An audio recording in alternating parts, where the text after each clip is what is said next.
Hello and welcome to the Island Lamb. You're looking at the Southeast Lighthouse, which was built in 1874 on a 10-acre plot of land at the southernmost tip of Block Island.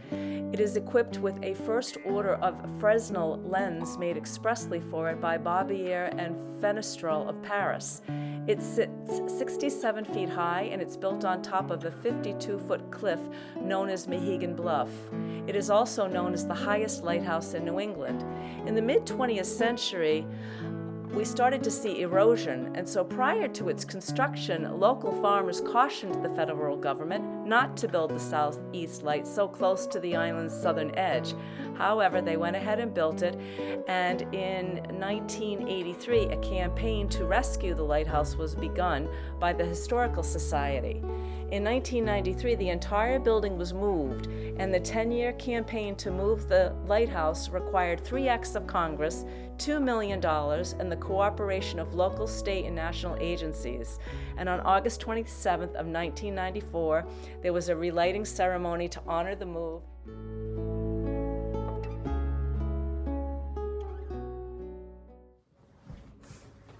Hello and welcome to the Island Lamb. I'm Diane and this is episode 46. I'm so happy to be back with you all.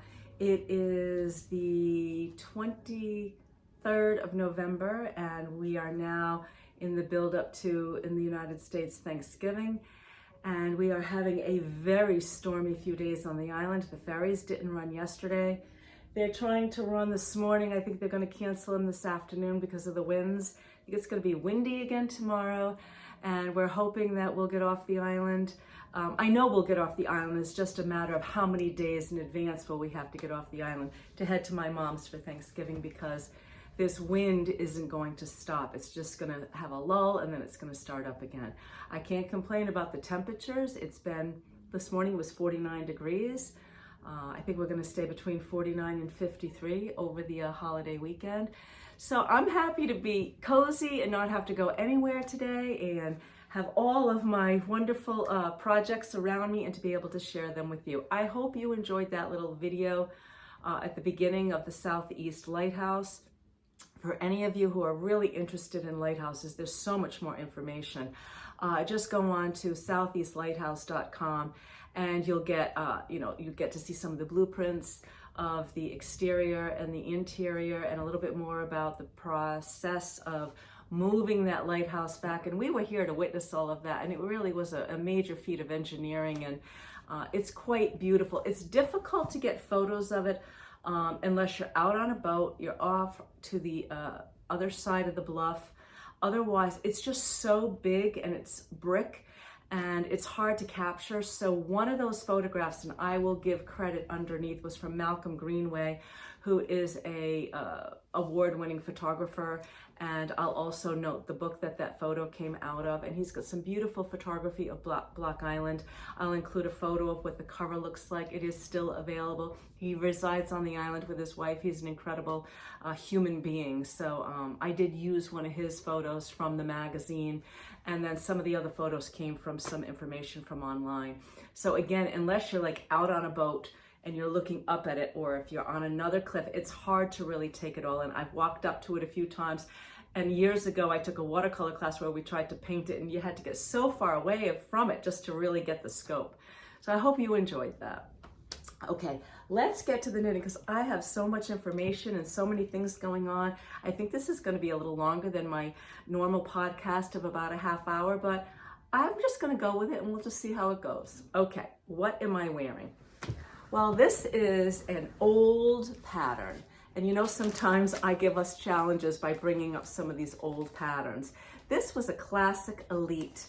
It wasn't a pamphlet, it was just a classic elite pattern that included 3, and I'm also going to try to put a photo up, 3 different designs, all based on the same basic pattern.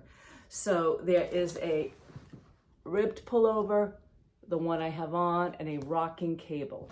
And the booklet or pamphlet was called 840 Isabel the Artist, published by Classic Elite Yarns, and the designer responsible for these patterns I have her name here, is Kristen Cowan. And I did go online and I looked in Ravelry and I looked under Kristen and all her designs, and the rocking cable showed up in Ravelry as a pattern with a project, but the pattern wasn't available. The little pamphlet is out of print. So here we go again. You see the cover is in rough shape, but the pieces aren't too bad. So if somebody wanted a copy of this pattern, I would be happy to make copies and then put it in the show notes of this or the next episode if you're interested. So let me tell you about it, because I have made this many times. I made it for my mother in a gorgeous deep eggplant color. I made it in a beautiful cerulean blue for a woman who lives on the island, and I'm showing you a photo of that. Now, I started making this in Cascade 220. Again, it wasn't recommended to be made in Cascade 220. All of the yarns in this pattern, all of the patterns in this booklet were to be made in water spun felted merino wool. But I do remember when I was looking at the gauge, even back then, I guess when I made these, I did understand a little bit, enough about gauge to get this right. I used Cascade 220. And the cerulean blue that I showed you a photo of was also in Cascade 220. Now, what I'd like to say about Cascade 220 versus Cascade 220 Sport is I've never had a pilling problem with Cascade 220. This sweater I've been wearing for, I'm going to say 20 plus years. I wear it quite often. I have soaked and blocked it to refresh it at the end of the year. It has never given me any trouble. I mean, occasionally, I really did not even depill this year or last year. There's nothing. Cascade 220, however, I did notice after a couple of wears with my Phosphine, I noticed quite a bit of pilling underneath the arm. So I just want to say that because I know I'm always telling you I love Cascade 220. The only other time I used the Cascade 220 Sport was in the artist shawl, and I haven't worn it enough. And remember, that was mosaic, and that was on a smaller, I believe that was on a smaller needle, so a tighter gauge. But the Phosphine sweater underneath the arms, I did see significant pilling after a couple of washes. So Cascade 220, their regular yarn, not a problem at all. This design here was made in 100% alpaca. I knew it was going to be give me a loftier, bigger look, and that's okay. This original pattern was intended to be cropped. And you'll see here, I think I went like an extra inch, so it would have been much higher. I let this one be a little bit longer, and the yarn did that for me. It is knit in pieces, and I think especially with the alpaca, it helped to lend some structure. So it is knit in reverse stocking knit, and the reason for that is so that these beautiful cables will really shine. It's a very beautiful pattern. And what I really enjoyed about this pattern is that these cables eventually move into the neckline and match up perfectly, as you can see. The knits are in front of the knits, and same thing with this raglan sleeve. So this is the front. This piece here is the front. This is the sleeve. I think the sleeve comes up to here. And the back is doing the same thing. So you end up with these beautiful knit two, I believe they were knit two, maybe purl one or purl two, and they all come together and they all go right up the neck. I just think it's a beautiful use of cables. Now, if you wanted to take those cables to the next level, it is basically the same idea. However, we are adding more cables, more twisted cables, regular cables. These, I'm calling these cables, but they only go over, occasionally. They stop here. And look at the sleeve. The same thing is happening on the sleeve. So I guess I'm not plugging, but I'm saying Cascade 220, once again, my tried and true. I've been using it for years. The sport weight, I'll be a little bit more cautious if I decide to make a garment with that again. Now, had I held that with a single strand of silk mohair. Maybe I would have had a different experience. I don't know. Maybe I'll do some swatching. I still enjoy the sweater very much. I'll just have to, keep an eye on it. I also noticed when I had it on inside my coat, I had a little pilling around my elbows too. What else can I tell you about this pattern? This was Northlight Fiber yarn. Northlight Fiber went out of business and sold off the mill and sold off some of the yarns, any yarns they had left over to a yarn shop in New Jersey. I think if you go into any search engine and you put Northlight Fibers yarn, you'll come up with what may still be out there. But again, you can find this type of yarn easily. Do up your gauge, see what you get, see what you want. Again, if you really want this pattern, I will add it into my show notes, maybe next time. I'm not gonna do it if nobody wants it. Okay, so what else is going on? Oh, I wanted to continue that full circle story that I was telling you about with the Aran Candide Fisherman Knit style cardigan that I received the pattern as a gift, and then I gave the pattern to someone. When I gave the pattern to the woman who contacted me on Ravelry, I also decided to throw in some of the Katrinkles Northlight Fiber stitch markers. I had bought quite a few packets before they went out of business. I kept 2 for myself. I gave 1 to Barbara, who is a follower. I gave 1 to my cousin. I've been sprinkling them, around. And when I knew I was going to send that pattern off, I decided to throw in my extra set. And I'll just remind you, you're going to see the North and the Southeast Lighthouses, the ferry. One of the Katrinkles has the ferry on it. One is the shape of the island, and one is a skein of yarn, a little ball of yarn. So I popped a packet of these in with the pattern. Fast forward. I went to knitting night. We have a craft night. We have a craft night at our library on the island. And I'll talk about our library in another episode because it's an award-winning library. For such a small island, we have an incredible library. So on Wednesday nights, the library hosts a craft night. And so there may be someone there darning, maybe their children's clothing, or somebody knitting and crocheting. And this Wednesday night, there was a woman who brought in her portable spinning wheel. A trundle, a treadle, with the big wheel, and it just added such a level of meditation and comfort to this knitting group.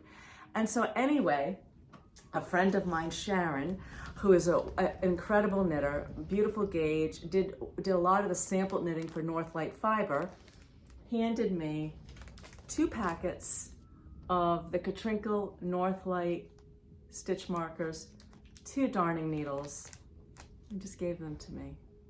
I gave out a set, I got 2 sets back. I just love the way the universe works. I've read a little bit about tilthing, and it's an old idea, but it's still a valid idea that when you give, whether you give up money or you give your time or you give baked goods or you give positive energy out into the universe, it comes back to you twofold. And here was a perfect example. 1 packet of Katrinkle stitch markers and 2 came back to me. So I just have to share that with you. Those acts of kindness, they double. Okay, what am I knitting on? Oh goodness, I have so much going on, but I'm gonna start with this sweet hat pattern that I found on a Knit Picks ad. I bought some Knit Picks to make the book club cardi, and I signed up for their newsletter, and so I've been getting quite a bit of information from them. And they sent me a email, and they're offering this kit called the Seville hat. It's S-V-I-L-L-E hat, and I'll put that down below, by Alina Dimchevska, and I'm going to show you a picture of the hat.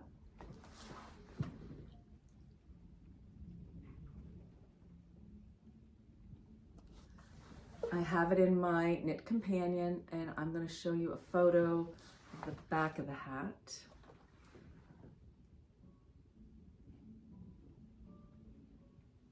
So when I saw the kit and I saw the, Knit Pricks has very good prices on their on the yarns, and they gave you the pattern for free if you bought the kit. So the yarn is Knit Picks High Desert. It's a worsted weight, and the color I'm using is birch tweed. And it does look like birch. I don't know if you have birch trees in your part of the country, but I see that. It is so soft. It's 89% American wool, 6% acrylic, and 5% rayon. And I think that little bit of rayon is really gonna feel comfortable on the forehead. So I have it on the needles. Ironically, I have my, it's the Southeast Lighthouse. I didn't even plan that. My little Southeast Lighthouse Katrinkle North Light Fiber stitch marker. So here's what's very unique about this pattern. A couple of things that are unique. You start knitting the brim and you're going to learn some new techniques. The first technique is going to be the Estonian bind off. I had never done the Estonian bind off, and included in the pattern was a direct link to a tutorial. Can you see how stretchy, yet it's going to hold, and it almost looks like a double cast on edge. The next thing you're going to learn are these wrapped stitches, and you can see this. You're going to wrap the yarn around 3 stitches or 2 stitches, I forget how many stitches, but 3 times counterclockwise. So you're going to knit the stitches, you're going to slide them back to the onto a cable needle, you're going to wrap the yarn, you're going to slide them back to the cable needle, and you'll continue with the next set of stitches. So you've got your Estonian cast on, new technique, a little bit of ribbing, some patterning with those wraps, new technique for me, a little bit more ribbing, and then you're going to knit a purl row. After you've knit the purl row, you're going to turn your work inside out, and you're going to continue for the body, the main part of the hat, because, and I know some of you have done this and this is no mystery to you, but I think it's always fun to witness it. Then you're going to start working up the cables, and you can see we had a much bigger wrap. This wrap occurred, let's see, this wrap was over, I want to say maybe 6 or 8 stitches. We did another little wrap in between the movement of these cables. So I love the color of the yarn. I love the texture of the yarn. It doesn't split at all. It is very enjoyable feel knitting into these stitches, and great stitch definition. And so I knew when I bought this, I was probably going to gift this. And I wanted to maybe, if I enjoyed the knit, I would make a second one. So I also bought some green. The second one, whether I give it away or I make it for myself, remains to be seen. The color of this is Outlaw Tweed. And look at that green and that beautiful tweed. And again, this is Knit Picks. This is High Desert. It's worsted weight. This is Outlaw Tweed. There are 100 grams, 210 yards on a skein. So some very nice yardage. And I wanted to tell you this, the needle size. Let me see if I still have that up. It's on a 7, a US 7, and that is going to be a 4.5 millimeter. Fast knit. You do have to pay attention to the pattern because there are some things going on. I must be getting close, I think. Oh, and it's charted and it's written. So for those of you who don't like a chart, row by row, I'm going to tell you exactly how to complete this pattern. If you love a chart, the chart is small because it's just repeating. Okay, so that's what I have on the needles for gift giving. Okay. I had an incredible experience that I want to share with you. I alluded to it in the last episode that I had a big week coming up because I was going to go off island.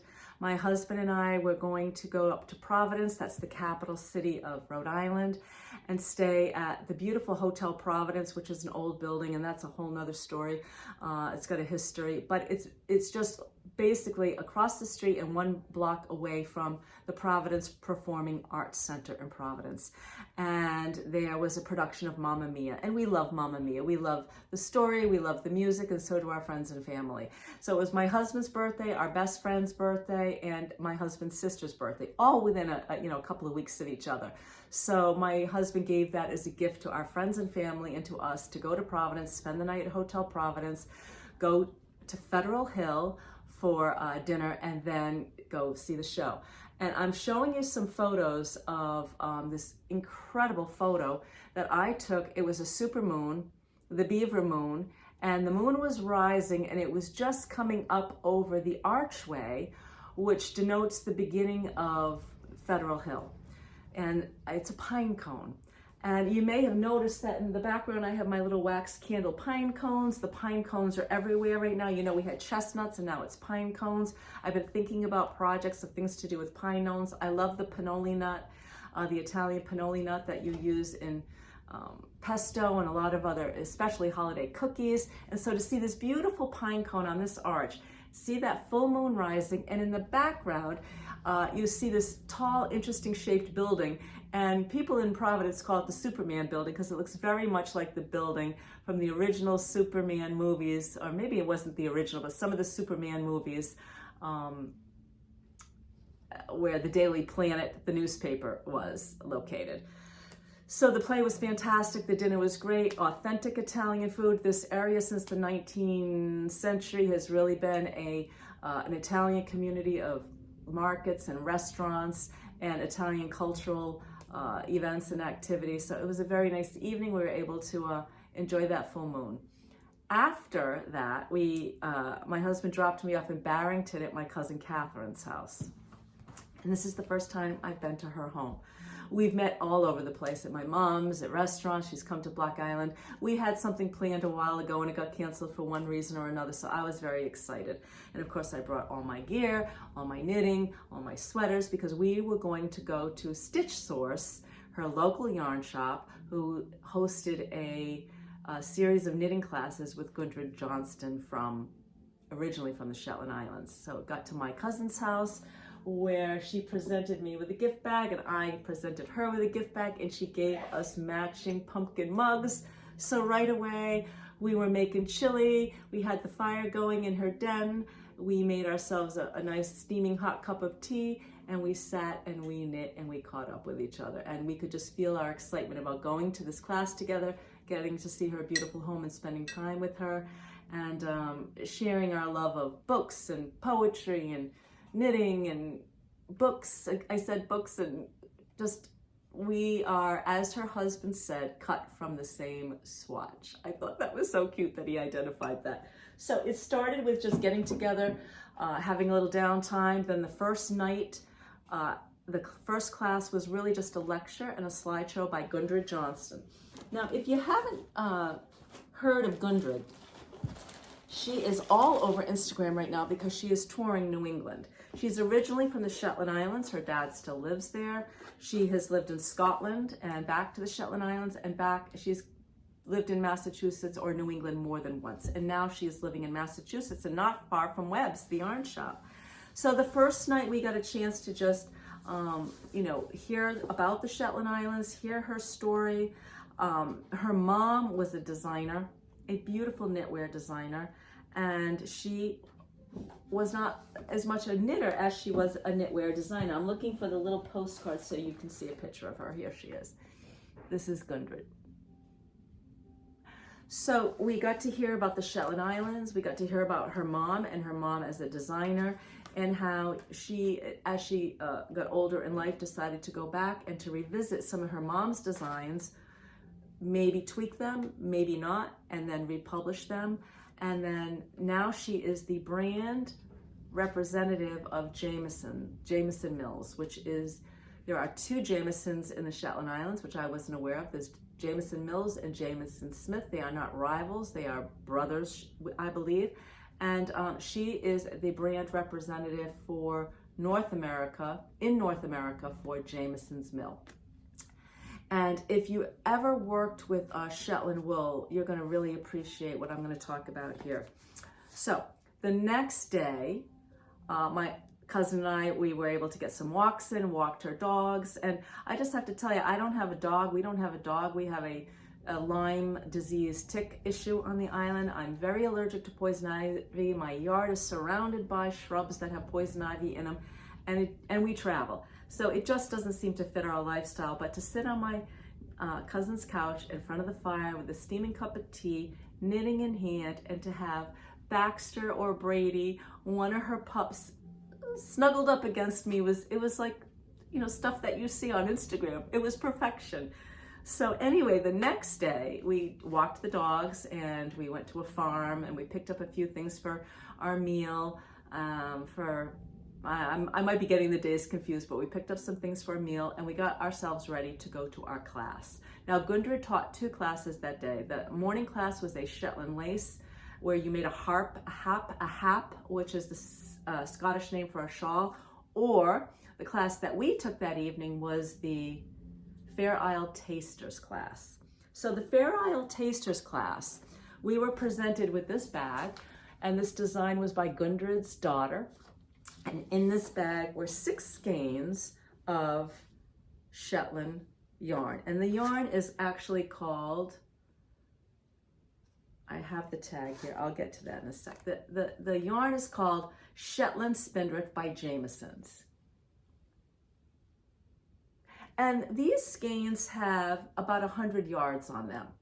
And I understand why now, because Fair Isle knitting, you're going to be using, you know, maybe a little bit of this and a little bit of that and a little bit of this and a little bit of that. So the Fair Isles are between Scotland. The Fair Isle is between Scotland and the Shetland Islands. The Shetland Islands is about 110 miles north of Scotland. An hour-and-a-half flight or a 12-hour overnight ferry. And when I heard that the seas could be pretty rough, and I thought, if I ever go to the Shetland Islands from Scotland, I will be flying. I have enough going on with 1-hour ferry ride from this island in high seas. I can't imagine doing it. It's an overnight ferry. I just can't imagine doing it for 12 hours. These are the colors that each of us, and there were maybe 12 to 15 people in our class. These are the colors we were all given. Interesting colors, wouldn't you say? So you've got, you know, 3 fairly, you know, if we looked at this in black and white, 3 fairly darker colors and 3 light colors. And so the first thing we learned about this Fair Isle technique of knitting, which is stranded knitting, and you're only going to carry 2 colors around a row. Occasionally in some Fair Isle patterns there may be a 3rd. It's unusual. It can happen though, especially in the center line of a pattern, but most of the time you're knitting in 2 colors and you are knitting in the round. So if you are going to make a cardigan, a V-neck with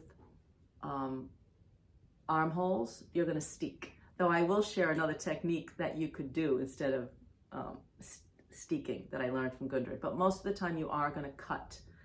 So the first thing we talked about was color and how to utilize background color and your pattern color. And so she asked that each of us make a swatch, and there were 2 patterns provided, and the swatch I chose was this pattern here. Now, let's say there were 15 people in the class. Everybody's swatch was different. Some people chose to use a very light background, so maybe this was their main background color. There was white. I think I switched out. I did. I switched out one of these colors. I didn't use the navy. There was like a navy blue. I switched this out and I used a limey green. There was a big bowl in the middle of the table with little balls of other colors, and you could switch out. So anyway, the first thing we learned was how to move your background colors so that they flow, and how to move your pattern colors so that they pop, and how not to muddle them, and how not to create a serious break. And you could go very high contrast. I would say I'm kind of medium contrast, high contrast, or very low contrast. There's no right or wrong way. But typical Fair Isle patterns definitely usually have some form of a center line and a pattern around that line. The next thing we learned was how to knit a swatch in the round without having to knit it in the round. I don't know about you, but I do not love swatching in the round unless I'm making the sleeve. And then I take a chance that if it doesn't work, I'm gonna rip it out. But this was very interesting. So you've probably heard of techniques where you could keep going and carry the yarn. This technique was knit a row, at the end of the row, cut. Start on the knit side again, knit that row, cut, knit, cut. So you never purl, because you're not gonna purl in Fair Isle knitting anyway. Who wants to purl these complicated patterns? So I really enjoyed that. And I'm just gonna use this, I think, as a little bookmarker. I'll tidy those up and keep that going. Now, the third thing we talked about was steeking. And if you know anything about steeking, then you can identify that these are steeking stitches. And this is a typical way to identify a steeking stitch. And this yarn is light, very warm, and waterproof. I thought that was very interesting. I'll get back to that in a second. And felts easily and is easy to cut through without worrying about the stitches falling. You could do your crochet chain stitch on each side if you were really worried. However, what Gudrun does and likes to do is she needle felted, and she had like a big square, almost kind of like a brush. She put some I did not cut mine. Some of the students in the class went up, put this on the brush, and then with, you know, those little blunt needles, needle felted and then cut. And when you looked at those edges, you felt confident that this is not going to fall apart. You could pick up your stitches, put on your band. So it was really a great class because we were using this beautiful yarn. Oh, and this was blocked. And I'm going to show you in a minute what it looks like unblocked. So this was just steam ironed blocked. Look at how beautiful. And the drape. It was a great class. Good questions. A lot of techniques. I did purchase her book. A lot of good patterns in here and great photos of the Shetland Islands. And of course it's signed. This was co-written by Gudrun and Mary Jane Mucklestone. Okay, so I bought, of course I had to buy. So I bought two things. I bought a kit that I'm gonna gift. And that is the cowl that you're seeing on this postcard. And I decided to go with the lighter version. So the kit came with all the yarn, and this is a cowl. And this cowl is doubled over. So you can see you're going to cast on in the round with a provisional cast on. So I just used scrap yarn and I did the crocheted method. And then I just started working in the round on this pattern. And I have not repeated a pattern yet. Can you see any repeats? I can't. Everyone is just a little bit different. And look at those gorgeous colors. So it's gonna go this way. And eventually we're gonna Kitchener, I believe. And so you can see the difference, unblocked, a little stiff, blocked, and only steam blocked. Look how soft, soft. So I know this is gonna just feel gorgeous around the neck. It's gonna be for my sister-in-law, you know, the one who I made the beautiful fisherman knit sweater.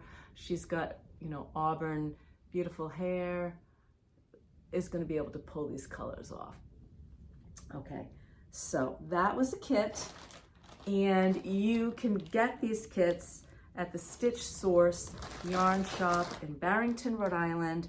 Natalie would love to hear from you. She is the owner. I will include all of her information, and I'm also showing you a photo of Gudrun stand in front of the yarn shop. A photo of my cousin standing in front of the yarn shop. The yarn shop is spectacular. We have half of the shop is beautiful fabrics for quilting, and the other half is yarn. And Natalie is carrying La Bien-Aimée, spin cycle yarns, all the Andrea Mowry finished designs. I mean, Natalie's a beautiful knitter. I got to see Natasha Hornby, a lot of her samples. And then of course there was a table set up with the kits and samples of Gudrun's designs, a beautiful reception with food the first night, and you know, cider and salsa, just everything you needed to have a wonderful day in a yarn shop. Okay, so I wasn't done. I was happy to get all these samples because you know I'm going to have to make that cowl again in a darker background. But I also knew, aside from gift knitting, I wanted to make something for myself. So I don't have it here. When it comes, it's the base is black, and I was inspired by a scarf that a woman had on at the class, and so I bought the, you know, all the beautiful colorways, and I will show that to you next time. I'm really looking forward to making a sweater for myself. Working with this yarn has been a wonderful experience. Did I miss anything? Oh, yes, and I wanted to tell you that one of my followers, and last summer or 2 summers ago when I was in Wickford at my local yarn shop, I walked out of the yarn shop, I had a knitted summer top on, and this woman came up to me and she's like, oh, did you make that? And we had a great conversation, and we exchanged information, and I told her about the podcast, and I gave her my card. She's been following me ever since, and she came to the class because she heard me talk about it. So it was wonderful to see you, Chris. And Chris lives in Newport, which is on the same island that my mother lives on, so I'm hoping that we'll be able to get together more often. So it was wonderful to see Chris. It was wonderful to be with my cousin. And so the story doesn't end there. I am going to get back to knitting, but I did leave. My cousin dropped me off at my mom's house, and then my mother and I spent an afternoon in Newport walking down Bowen's Wharf, the beautiful Bannister's Wharf, and the twinkly lights were already out because we had a lovely dinner at an Italian restaurant, and we went to hear a flamenco jazz guitarist. I think at the end of this episode, if it's not too long, I will end with just a little video. It was an unbelievable experience. So his name is Jesse Cook. He's all over YouTube. He is from Canada, but he was born in Paris to Canadian parents. He's from Toronto. He mixes Arabic, African, Spanish, because you know, Spanish flamenco music really is from music from all over the world. And there was a lot of trade in that area. So the drummer is incredible. The drum kit was incredible. There was the violinist who played a violin like a cello, lent that Moorish wailing sound that we hear in flamenco. We got to hear that, you know, that special clapping. He played, of course, lead Spanish guitar, Spanish jazz, but he had a protege, a young man who heard him when the young man was 7 years old. He heard a CD of Jesse Cook, who had just played in Toronto, and said to his mother, that's what I want to do. And he was there, and he played, they played duets together. They played rumba style music, and then very sweet, almost sad, gorgeous duet music. So it was everything I could imagine. It was Mamma Mia, it was Italian food on the hill, time spent with my cousin and her husband, and you know, time spent with mom, and then ending with that beautiful music. So and the knitting classes. Okay, what else is going on? Let's see. All right. I have so much. I had to write it all down so that I wouldn't forget. Oh, I wanted to give you an update on the Daydreamer. This is the Andrea Mowry Daydreamer. You know, I struggled with that initially, and I overcame that. I persevered, and I'm so pleased I did, because I now have, I'm almost at the point where I have the back worked up. I have probably like a ½ inch or an inch to go. And then I'm going to make those pieces that are going to create the shoulder cap. And then I will be picking up for my V-neck. And so I haven't knit a whole lot on this because I've been busy, as you can hear, and I wanted to get some gift knitting done. I know that a lot of you do gift knitting, and so we have to kind of put our own projects aside until January. All right. Not too much to say about that. Just I will probably start knitting it again sometime in December. For fun, I ordered from Vermont Country Store a puzzle advent. And I'm going to show it to you in the next episode because I was thinking about, I have a puzzle on the table right now. It's a winter scene, Central Park. But I saw this concept of a puzzle advent last year on Morgan Long's podcast. I mentioned her before, Morgan Long, and she did a little advent puzzle, and I thought that might be fun. My husband's not really a puzzle maker, but I thought if we just had a little box, it's a 1,000-piece puzzle over 25 days, so it's not overwhelming. I thought that might be a fun thing for us to do together. Purchases. I'm going to get to more fun purchases. Last episode, I told you I bought Drops Flora. It's a fingering weight. I wanted to make Ivana from the Republic of Mies In and Out raglan sweater. I misunderstood one of her podcasts and I ordered the wrong weight. I am not unhappy about that. I'm going to use this. I love this color. But since then, I did order the Drops Sky, which is the correct yarn. This is the yarn that Ivana uses most of the time. This is a chainette yarn. I haven't used a chainette in a very long time, if at all. I don't recall. This is super soft in baby alpaca and merino wool. It's going to be a dream to wear. And of course, that's the color that I wanted. So I don't know when I am going to make myself an in and out raglan sweater. I've been wanting to do that for a while. And I'm thinking this Flora could either become socks, not a bad idea, or I could buy some mohair and hold it together and maybe make myself another ranunculus. Because you can tell I really need another green. I really need 2 more green sweaters, right? Plus the Daydreamer. Okay. Now I want to tell you about a book. I got a couple of book reviews. This book I heard about from Jackie Rose of Jackson Rose. I'm sure most of you know her. She has a very successful podcast. This last episode she did with her mom. And, you know, Jackie likes poetry and she likes to read a little bit to us each time. And she read a little bit from this book. The Universe in Verse by Maria Popova and the illustrations by Ofra Ahmet. The illustrations are gorgeous. 13 portals to wander through science and poetry. It's very different. So it's basically set up where you're going to have a scientific concept. Very simple to understand, an illustration. Most of these scientific concepts have to do with the universe, nature, and how women have contributed to these specific theories or things that we now use in engineering, in space exploration, etc. And then, so after you read the, a couple of pages, then there will be a poem that go with that. And it's not always the same poet. So this time, this particular conversation or article is Flowers and the Birth of Ecology. And followed by that is a poem from Emily Dickinson called Bloom. Radioactivity and the Mystery of Matter, followed by a poem by Adrienne Rich called Power. I've read a few of these out loud to my husband. We've been finding them very thought-provoking, very interesting, very conversation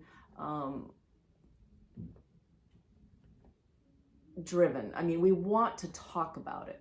You can't just, I don't think you can just read one of these and just put it down and not maybe really give it some of your own thoughts or share it with somebody else. I gave one to my cousin. I gave one to Barbara. Hi, Barbara. And we're slowly going through this. Let me know if you decide to read this. But if you don't, if I didn't give you enough information or if you want to hear some of this read, check out Jackie Rose's last episode where she features this book. I also want to tell you about a book that I was listening to while I was working on my puzzle and while I was knitting on the Daydreamer, and it's called The Frozen River. I listened to the audio. The author is Ariel Lawton. I'm including that below, and I'm showing you a photo of the cover. It's a thrilling, tense, and tender love story, in quotes. It takes place in Maine, 1798. The Kennebunk River freezes, and a body is found frozen in the river. We have a midwife and a healer involved, and it is a beautifully, I'm sure it's going to read as beautifully as I heard it, but beautifully written, descriptive but fast, and another look at what was going on as far as women in historical fiction. I think you would really enjoy it. Let me know if you decide to read it. A remarkable woman in a time when women once again weren't necessarily trusted. Okay, what else is going on? I told you about my purchases. I have another purchase to share with you.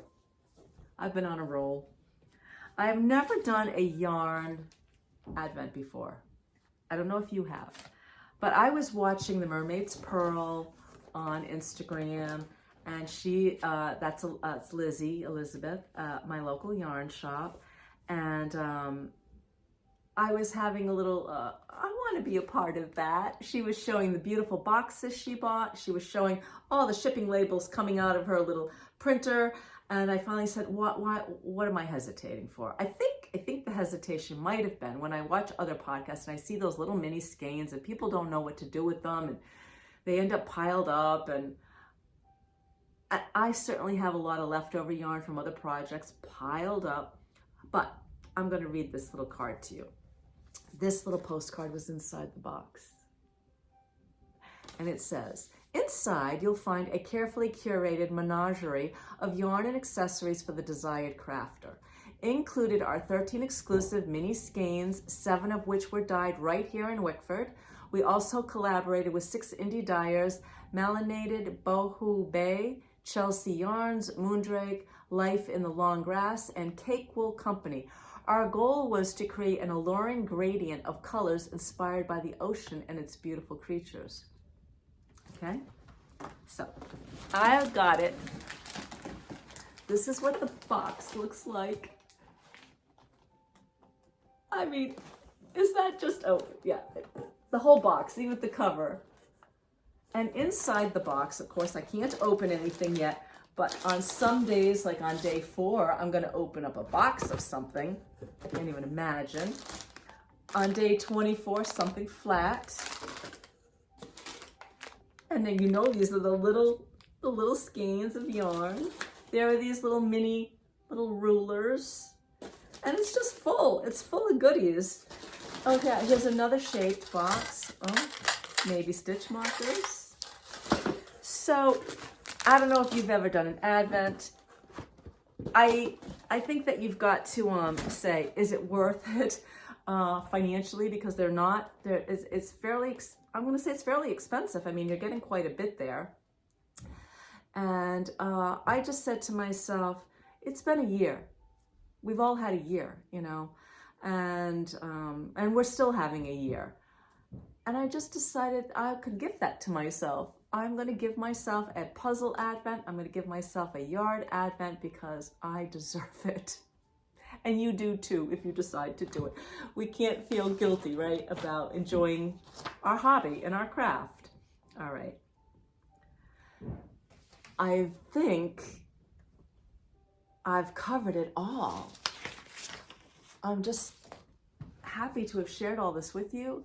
I hope you're well. I hope you're doing okay. For those of you who celebrate Thanksgiving, I hope you're in the spirit and that you're going to be with friends and family. Even if you don't celebrate Thanksgiving, I hope that you are with friends and family and you feel safe and you can cultivate gratitude and you can breathe and you know how to take care of yourself and your friends and family, and you can stay in the present moment and you can enjoy nature, you can enjoy your crafts. And I just thank you for being part of my world and my life, and thank you for all the beautiful comments that you gave me on my last episode. So I think I'm going to leave you maybe with some footage from that concert I went to, and I'll see you again soon. Goodbye.